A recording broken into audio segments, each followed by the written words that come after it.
Hello students, liquid solution lecture number 20। आइए बात करते हैं। पिछले लेक्चर में हमने वेंटो फैक्टर कैलकुलेट करना स्टार्ट किया था ना, और हमने डिसोसिएशन का सेक्शन स्टार्ट किया था।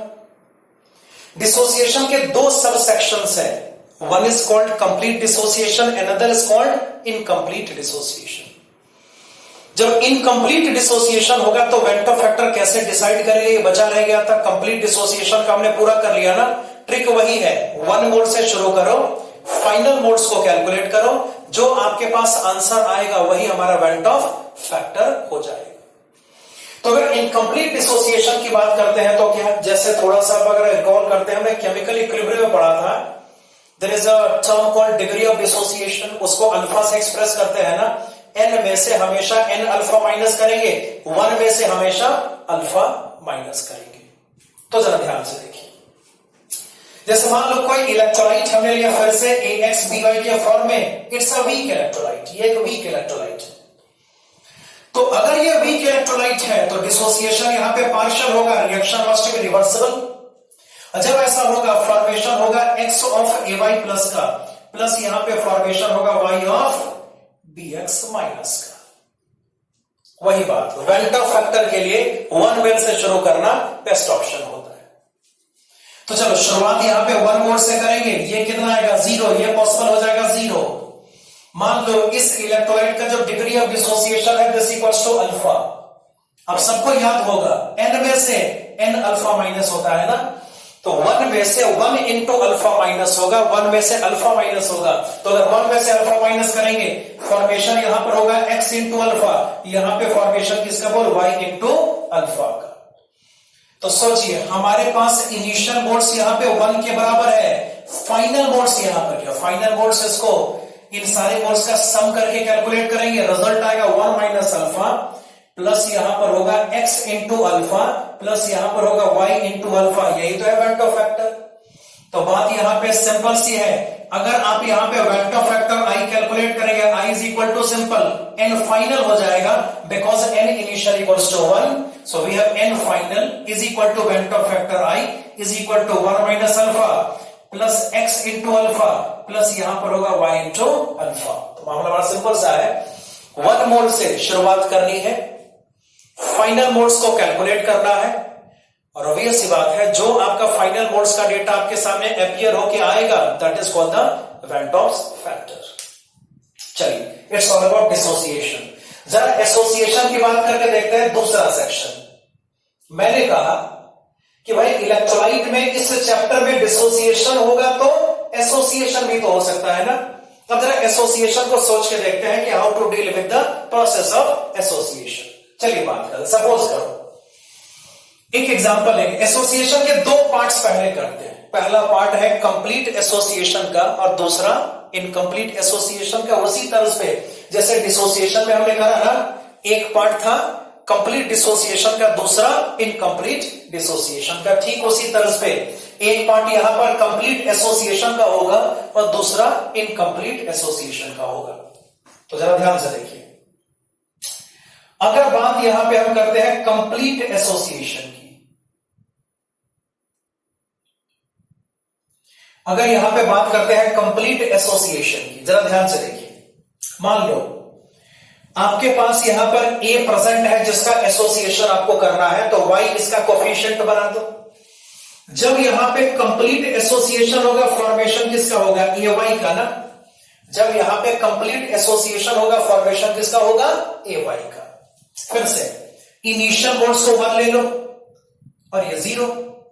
1 में से कितना माइनस करोगे, 1 ही तो माइनस करोगे, और जब यहां से 1 माइनस करोगे AY का डेटा 1/y तो आ जाएगा। मतलब यहां पे साफ है, ये हो गया कितना, 0। अगर इस केस में n इनिशियल की बात करेंगे आंसर 1, अगर यहां पे n फाइनल की बात करेंगे आंसर यहां पर कितना बोल, 1/y। चूंकि इनिशियल मोड्स यहां पे 1 के ऊपर है, फाइनल मोड से ही वेंटो फैक्टर को रिप्रेजेंट करेगा। मतलब यहां पे स्पष्ट है जो आपका वेंटो फैक्टर i होगा मस्ट बी 1/y। तो यहां पर भी सेम ट्रिक हमने फॉलो करा, नथिंग डिफरेंट। हमेशा इसी ट्रिक को फॉलो करना है। किसी भी बुकिश फॉर्मूले को याद करने से यह ज्यादा बेहतर तरीका है। तो आप हमेशा इनिशियल मोड्स को भरेंगे और आप हमेशा फाइनल मोड्स को कैलकुलेट करेंगे। जो आपका फाइनल मोड्स का डेटा होगा वही वेंटो फैक्टर, जैसा आपके सामने सब कुछ दिख रहा है। तो ये मामला कंप्लीट एसोसिएशन का है। अब बात करते हैं व्हाट अबाउट इनकम्प्लीट एसोसिएशन। चलिए नंबर 2, इसका दूसरा सब सेक्शन अब स्टार्ट लेते हैं, that is called incomplete association. That is called incomplete association. ध्यान से इसको देखिएगा। फिर से वही बात, अगर एसोसिएशन इनकम्प्लीट, उस केस में डिग्री ऑफ एसोसिएशन इंपॉर्टेंट हो जाता है। अब इसी रिएक्शन को हम दूसरे तरीके से ले रहे हैं, YA कन्वर्ट्स इनटू AY। मान लो इस बार रिएक्शन कंप्लीट नहीं हुआ, इट्स अ रिवर्सिबल रिएक्शन। अब ये कंप्लीट नहीं हुआ ऐसे मान के चलते, मान लो A का डिग्री ऑफ एसोसिएशन यहां पर क्या, अल्फा। शुरुआत करेंगे A के 1 मोल से, AY का मोल्स यहां पर क्या हो जाएगा, 0। जो कुछ हमने सीखा उसके हिसाब से 1 में से माइनस करते हैं अल्फा को ना, जो AY का मोल्स यहां पर होगा must be alpha upon Y, शायद आपको याद होगा। Y मोल से 1 मोल का फॉर्मेशन होता है, तो 1 मोल से 1 अपॉन Y मोल बनेगा प्रोडक्ट साइड में, अल्फा मोल से अल्फा अपॉन Y मोल्स का फॉर्मेशन हो जाएगा। अब सोचिए इस कॉन्टेक्स्ट में अगर बात करते हैं तो इनिशियल मोल्स आपका 1 के बराबर हो गया, फाइनल मोल्स क्या होगा सोचिए। अगर फाइनल मोल्स कैलकुलेट करना है तो ठीक है, फाइनल मोल्स का सम करना पड़ेगा। तो अगर फाइनल मोल्स का सम करेंगे रिजल्ट आएगा 1 माइनस अल्फा प्लस, इसको लिखा जा सकता है अल्फा पर Y, ये हो गया एन फाइनल। चूंकि एन इनिशियल यहां पे 1 के बराबर है तो वेंटो फैक्टर I ही एन फाइनल को रिप्रेजेंट करेगा। This N final is equal to 1 minus alpha plus alpha upon Y। Clear? तो ये मामला वेंटो फैक्टर का है जो कि हमने कैलकुलेट करना सीखा है। कोई बुकिश फॉर्मूला यहां पर आपके काम नहीं आता। आप इसको सिंपल तरीके से, बहुत सिंपल तरीके से इसको आप समझ सकते हैं, जो कि मैंने बता दिया आपको। मैं फाइनल रिपीटिशन करके अगले टॉपिक की शुरुआत करूंगा। मेरा फाइनल रिपीटिशन ये है कि जिस किसी भी केस में वेंटो फैक्टर आपको कैलकुलेट करना है, जैसा अक्सर कैलकुलेट करना होगा इलेक्ट्रोलाइटिक सॉल्यूशंस के लिए न्यूमेरिकल्स में, तो आराम से आप उस इलेक्ट्रोलाइट का 1 मोल लीजिए, फिर आप फाइनल मोड्स को कैलकुलेट करिए। जो फाइनल मोड्स आपके पास अपीयर होगा वही आपका वेंटो फैक्टर है। यह तरीका वेंटो फैक्टर को कैलकुलेट करने का सबसे इजी और सबसे इफेक्टिव तरीका है।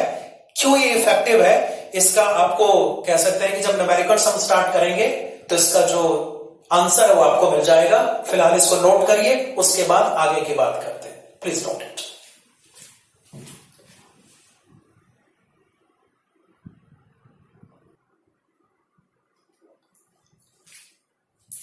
अगला topic, van't Hoff factor I and molar mass. Okay, थोड़ा सा आपको फिर से 11th क्लास के बाद रिकॉल करनी पड़ेगी। हमने गैसीय स्टेट में सीखा था, there is a term called average molar mass. Average molar mass का मतलब टोटल मास में टोटल मोल्स होता है, जिसका डिस्कशन मैंने किया हुआ है। एवरेज मोलर मास का मतलब total mass by total moles होता है। तो आइए जरा बात करते हैं। देखिए, अगर कोई डिसोसिएशन है एसोसिएशन होगा, सोच के देखो, अगर कोई डिसोसिएशन होगा या फिर एसोसिएशन होगा, क्या उससे सिस्टम का टोटल मास चेंज होगा? नहीं। सबको याद होगा ना कि किसी भी नॉर्मल केमिकल रिएक्शन में ना तो मास को क्रिएट करना पॉसिबल है, ना मास को डिस्ट्रॉय करना पॉसिबल है। नॉर्मल केमिकल रिएक्शन में मास हमेशा कंजर्व होता है।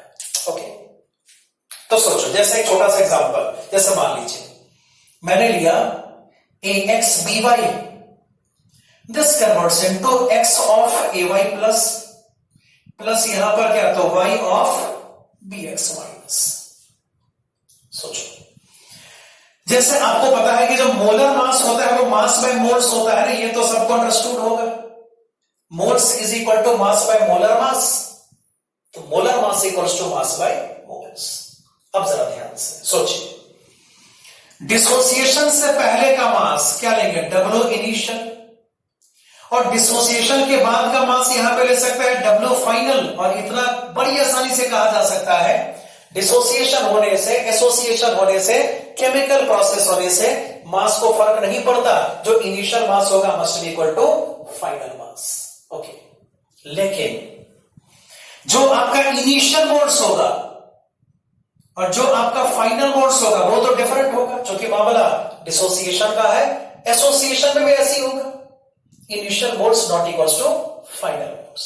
ओके, तो जरा सोचिए, अगर हम यहां पर इनिशियल मोलर मास को कैलकुलेट करें, इनिशियल मोलर मास का मतलब क्या होगा? Initial mass by initial moles. और अगर यहां पे फाइनल मोलर मास की बात करोगे, फाइनल मोलर मास क्या होगा? सोचो, फाइनल मास अपॉन इसको लिखा जा सकता है बहुत आसानी से फाइनल मोल्स। अब आइए, तो जरा सोचिए, एन इनिशियल क्या होगा फिर? What about an initial? An initial होगा W initial upon initial molar mass, और जो एन फाइनल यहां पे हम लेंगे this equals to W final upon final molar mass. जैसा मैंने सिखाया हुआ है कि जो वेंटो फैक्टर I होता है this must be equal to NF upon NI। तो जरा सोच के देखिए, I is equal to NF को यहां पे लिखा जा सकता है W final upon final molar mass, N initial को यहां पे साफ लिखा जा सकता है, तो क्या रिजल्ट आएगा? N इनिशियल को यहां पे साफ लिखा जाएगा W इनिशियल अपॉन यहां पर होगा इनिशियल मोलर मास। ऑब्वियस सी बात है, what is van't Hoff factor I? देखो, masses W initial equals to W final है, वो तो कैंसिल आउट हो जाएंगे। क्या रिजल्ट आएगा? सोच के देखो, रिजल्ट यहां पर होगा इनिशियल मोलर मास न्यूमरेटर में और फाइनल मोलर मास किसमें? तो डिनोमिनेटर में। अगर आपको किसी केस में वेंटो फैक्टर कैलकुलेट करना है, मोलर मासेस का जिक्र है, तो कोई घबराने की बात नहीं है। आप इनिशियल मोलर मास कैलकुलेट करेंगे, आप final average molar mass calculate करेंगे, और इसको डिवाइड करके वेंटो फैक्टर I कैलकुलेट करना पॉसिबल हो सकता है। अभी जब न्यूमेरिकल्स करेंगे सब कुछ अपने आप क्लियर हो जाएगा। तो इलेक्ट्रोलाइटिक सॉल्यूशन में इतना थ्योरी आपको डिस्कस करना होता है। There is a van't Hoff factor, there is a van't Hoff correction. Van't Hoff correction जब हम करते हैं तो जितना सारा सॉल्यूट का मोल्स इनिशियल है ना, उसको फाइनल में कन्वर्ट करने के लिए वेंट ऑफ फैक्टर I से मल्टीप्लाई करके उसको फाइनलाइज किया जाता है। बाकी वेंट ऑफ फैक्टर कैलकुलेट करने के तरीके मैंने आपको सिखा दिए, तो सबसे इफेक्टिव तरीका यही है, 1 मोल से शुरुआत करिए, फाइनल मोल्स को कैलकुलेट करिए, तो जो फाइनल मोल्स का डेटा होगा वही आपका वेंट ऑफ फैक्टर हो जाएगा। That's it. अब बाकी जो हम करेंगे वो न्यूमेरिकल्स के थ्रू करेंगे, तो सब कुछ अपने आप मेरे ख्याल से क्रिस्टल क्लियर हो जाएगा। तो चलिए CRQ को आगे बढ़ाते हैं, न्यूमेरिकल्स की शुरुआत करते हैं। इसको कॉपी कर लीजिए।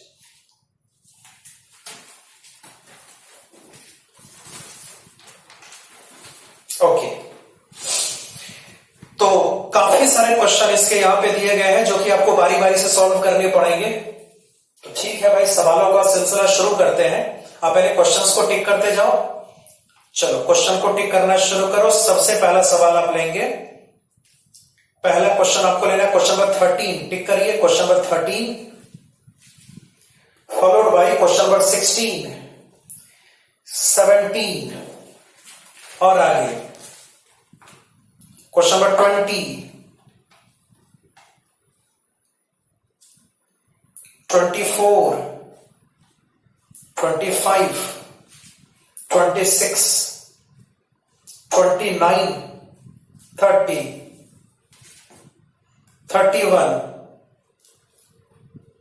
ओके, 31 के बाद आपको लेना है question number 38, 40, next side 41,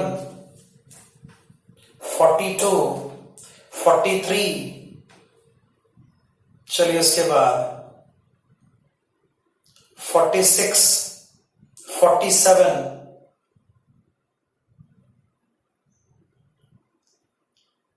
50, 51 and last question number 52। Lot of questions are there. चलिए डिस्कशन को शुरू करते हैं, शुरुआत करते हैं भाई। उसके बाद सब कुछ अपने आप ग्रेजुअली होता चला जाएगा। बस आपको ट्रिक्स थोड़े से याद करने पड़ेंगे, कॉन्सेप्ट थोड़ा सा याद करना पड़ेगा, तो क्वेश्चंस आसानी से हो जाएंगे। शुरुआत में कर रहा हूं क्वेश्चन नंबर 13 से। जरा चलिए शुरू करते हैं। Start with question number 13। देखिए इस क्वेश्चन को कैसे सॉल्व करना है, ध्यान से। 2 ग्राम of benzoic acid dissolved in 25 gram of benzene shows a depression of freezing point equal to 1.62 Kelvin. Kf दिया हुआ है, or the percentage association of acid if it form dimer in the solution. Benzoic acid का dimerisation होता है, ऐसा इस question का कहना है, और आपको परसेंटेज एसोसिएशन कैलकुलेट करने को कहा जा रहा है। थोड़ा सा याद करो, हमने पढ़ा था परसेंटेज डिसोसिएशन या एसोसिएशन होता है अल्फा इंटू 100, मतलब कि प्रेजेंट केस में आपको अल्फा कैलकुलेट करना है, उसको 100 से मल्टीप्लाई करना है। आपको अल्फा कैलकुलेट करना है, उसको 100 से मल्टीप्लाई करना है। तो चलिए भाई शुरुआत करते हैं। बेंजोइक एसिड यानी क्या, C6H5COOH, इसका डाइमराइजेशन होना है, तो ठीक है भाई, डाइमराइजेशन होगा 2 से 1 में ना, तो जब इसका डाइमराइजेशन होगा दिस कन्वर्ट्स इनटू C6H5COOH का ट्वाइस, ऐसा इस क्वेश्चन का कहना है कि benzoic acid is getting dimerized. Okay, ये डाइमराइज हो रहा है, और आपको यहां पे अल्फा कैलकुलेट करना है, तो कैसे करेंगे अल्फा कैलकुलेशन? देखो, अल्फा रिलेटेड होता है वेंटो फैक्टर से ना, तो सबसे पहले आपको वेंटो फैक्टर और अल्फा को रिलेट करना होगा। देखिए कैसे करते हैं। मैंने अभी सिखाया कि जब कभी भी वेंटो फैक्टर निकालना है, आप क्वेश्चन के डेटा को छोड़ दीजिए, 1 से शुरुआत करिए। ये हो गया 1 मोल, ये कितना 0। जब इक्विलिब्रियम स्टैब्लिश होगा, 1 में से अल्फा माइनस करेंगे, यहां पे क्या रिजल्ट आएगा, अल्फा बाई 2। तो सोचो, अगर मैं बात करूं वेंटो फैक्टर आई, चूंकि इनिशियल मोल्स यहां पे 1 लिया गया है ना, तो जो वेंटो फैक्टर आई होगा must be equal to n final. n final होगा 1 माइनस अल्फा प्लस यहां पे alpha by 2, this comes out is 1 minus alpha by 2। अब ये सी बात है, अगर आपको अल्फा कैलकुलेट करना है, जैसे क्वेश्चन में कैलकुलेट करने को कहा जा रहा है, you must calculate Vento factor, यानी वेंटो फैक्टर जब तक इसकी एग्जैक्ट वैल्यू जब तक आप नहीं जानेंगे तब तक अल्फा निकालना पॉसिबल नहीं हो पाएगा। तो हमारा अगला टास्क है, we have to determine what is alpha. देखते हैं इस सवाल को, ध्यान से देखो। आपको दिया है डेल्टा TF ना, मामला इलेक्ट्रोलाइट का है क्योंकि मामला एसोसिएशन से रिलेटेड है। अभी अब delta TF is equal to, देखो ध्यान से, KF इंटू मोलैलिटी मतलब क्या, N2 upon W1।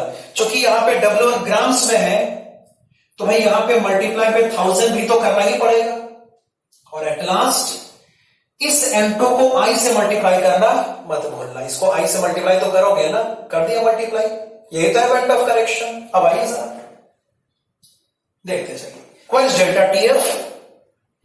We have delta TF equals to 1.62, ठीक है भाई, is equal to what is KF? 4.9 multiplied by I तो कैलकुलेट करने की बात है, N2 क्या होगा, सॉल्यूट का मास अपॉन सॉल्यूट का मोलर मास, राइट? तो जरा सॉल्यूट के मोलर मास को कैलकुलेट करके बताओ बेंजोइक एसिड का कितना मोलर मास होता है। देखो C6H5 और H जोड़ दो, C6H6 78 हो गया, ये कितना हो गया 78, और CO2 बच रहा 44, 78 प्लस 44 बताइए कितना आएगा 122।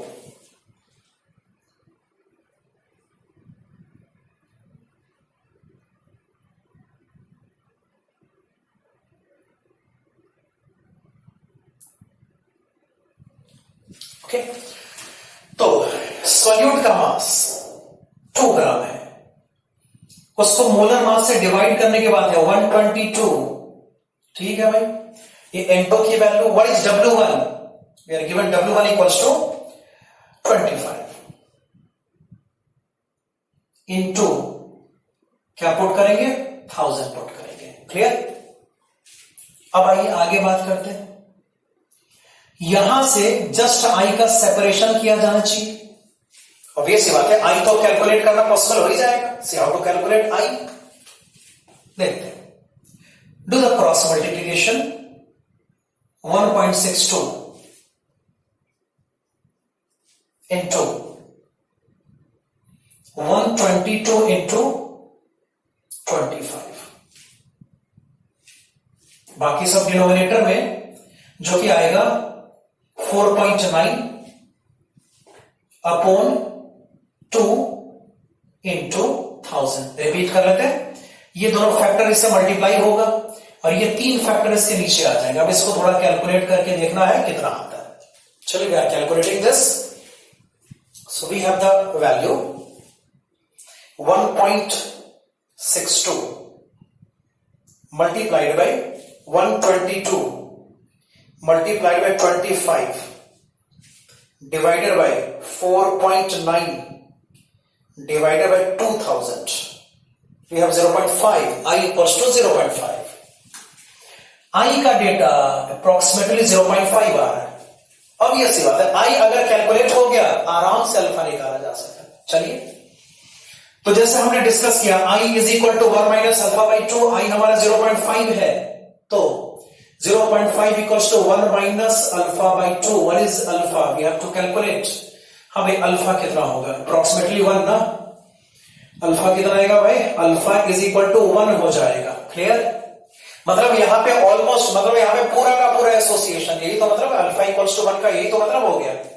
अल्फा 1 है, तो जो आपका परसेंटेज एसोसिएशन होगा दिस इक्वल्स टू कितना भाई? 100%. और फाइनल हो गया. चलिए मैं दोबारा इसको रिपीट कर दे रहा हूं. इस सवाल में किया क्या मैंने? क्योंकि मामला इलेक्ट्रोलाइट का है तो पहला टास्क होगा आई कैलकुलेट करना, इससे नकारा नहीं जा सकता. तो 1 में से अल्फा माइनस करेंगे, यहां पे अल्फा बाई 2 आपका रिजल्ट आएगा. क्योंकि इनिशियल मोड्स 1 है तो n finally van't Hoff factor i होगा. i equals to 1 minus alpha by 2. Van't Hoff correction के साथ आपको डेल्टा टीएफ का एक्सप्रेशन नोट करना है और इसमें केवल i अननोन है, मतलब i कैलकुलेट करना पॉसिबल हो सकता है. i equals to 0.5. इस 0.5 को यहां पे सब्स्टिट्यूट करेंगे तो अल्फा 1 के बराबर हो जाएगा. मतलब यहां पे जो एसोसिएशन का परसेंटेज है वो 100% है. तो हमने इलेक्ट्रोलाइटिक सॉल्यूशन की बात अभी शुरू करी है. ये बेसिकली प्रैक्टिस की चीज है. जितनी प्रैक्टिस आप यहां पे करोगे उतना ही आसानी से सॉल्व होता चला जाएगा. तो आप कुछ लेक्चर्स का वेट करिए. जितने क्वेश्चन यहां पे हमने टिक करे हैं, जब हम सारे क्वेश्चंस को डिस्कस कर लेंगे तो सब कुछ आपके समझ में आ जाएगा कि किस तरीके से वेंट ऑफ फैक्टर कैलकुलेट होता है, किस तरीके से इलेक्ट्रोलाइटिक सॉल्यूशन को डील करना पॉसिबल हो जाता है. At the end of lecture number 20.